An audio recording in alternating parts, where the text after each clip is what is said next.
నమస్కారం, welcome to జనం కోసం జర్నలిజం న్యూస్. హన్మకొండ జిల్లా షాయంపేట మండలం పత్తిపాక గ్రామం సమగ్ర అభివృద్ధి దిశగా ముందుకు సాగాలంటే టీఆర్ఎస్ పార్టీ బలపరిచిన అభ్యర్థి తుడుం వెంకటేష్ లేడీస్ పర్సు గుర్తు కోటేసి భారీ మెజార్టీతో గెలిపించాలని అన్నారు. పారదర్శకత, బాధ్యతాయుత సేవ, గ్రామ ప్రజల సమస్యలకు వెంటనే స్పందించి నాయకత్వం టీఆర్ఎస్ పార్టీ. అలాంటి ప్రజా సేవకుడిగా నిలుస్తున్న తుడుం వెంకటేష్ లేడీస్ పర్సు గుర్తు టీఆర్ఎస్ పార్టీ బలపరిచిన సర్పంచ్ అభ్యర్థి తుడుం వెంకటేష్ గ్రామ అభివృద్ధి పట్ల దృఢ సంకల్పంతో ముందుకు వస్తున్నారు.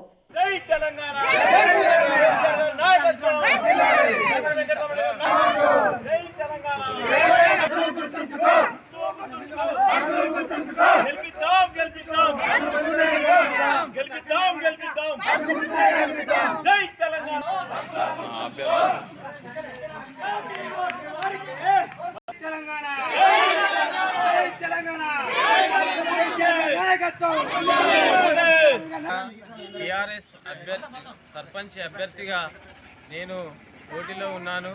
గ్రామ ప్రజలందరికీ గడప గడపకు నమస్కారం చేస్తున్నాను. ఇంతకు ముందున్న మన వాళ్ళే సర్పంచులు, ఎంపీటీసీలే మళ్ళీ బరిలో ఉన్నారు.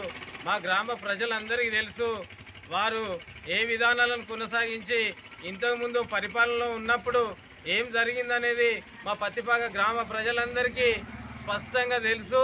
ఇప్పుడు నేను కొత్త వ్యక్తిని, నాకు మా గ్రామ ప్రజలందరూ అవకాశం కల్పించి నన్ను నా యొక్క పర్సు గుర్తుపైన ఓటు వేసి అధిక మెజార్టీతో గెలిపించాలని మా గ్రామ ప్రజలందరికీ నేను పాదాభివందనాలు చేస్తూ ప్రతి గడప నుండి అత్యధిక మెజార్టీతో నన్ను గెలిపించి వారి యొక్క అమూల్యమైన ఓటును పర్సు గుర్తుపై వేయాలని నేను విజ్ఞప్తి చేస్తున్నా.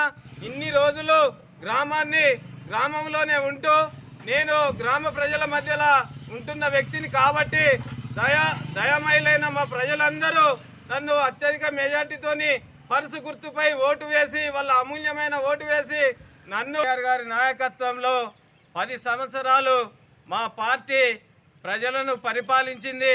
మా పార్టీ పరిపాలనలో ఉన్నప్పుడు రైతులకు గోస లేదు, రాజ్యంలో ప్రజలంతా సుఖ సంతోషాలతో ఉన్నారు. కానీ ఇప్పుడు రైతులు కానీ ప్రజలు కానీ రైతులు గోసపడుతున్నారు. వారికి యూరియా కొరత వల్ల చెప్పులు లైన్లో పెట్టుకొని నెలల పాటు, రోజుల పాటు వాళ్ళు చాలా ఇబ్బందులు ఎదుర్కొన్నారు. ఇప్పుడు కాంగ్రెస్ ప్రభుత్వం 4000 పెన్షన్ డిసెంబర్ 9 తర్వాత వెంటనే తీసుకోమని చెప్పిన మన సీఎం గారు ఇంతవరకు కూడా 4 రూపాయలు కూడా పెంచిన దాఖలు లేవు. కాబట్టి కళ్యాణ లక్ష్మి తులం బంగారం ఇస్తానన్నాడు, ఇంతవరకు అది అమలు కాలేదు. మహిళలకు ప్రతి అకౌంట్లో 2500 రూపాయలు ప్రతి నెల వేస్తా అన్నాడు, అది ఇంతవరకు లేదు. గ్యాస్ మొద్దు 500కే ఫ్రీ, అవి అకౌంట్లో పడతాయన్నాడు. అలాంటి కాంగ్రెస్ ప్రభుత్వం, మోసపూరితమైన ప్రభుత్వాన్ని మీరు ఆలోచన చేసి ఇప్పుడు నా యొక్క టీఆర్ఎస్ బలపరిచిన అభ్యర్థిగా నాకు పర్సు గుర్తు వచ్చింది.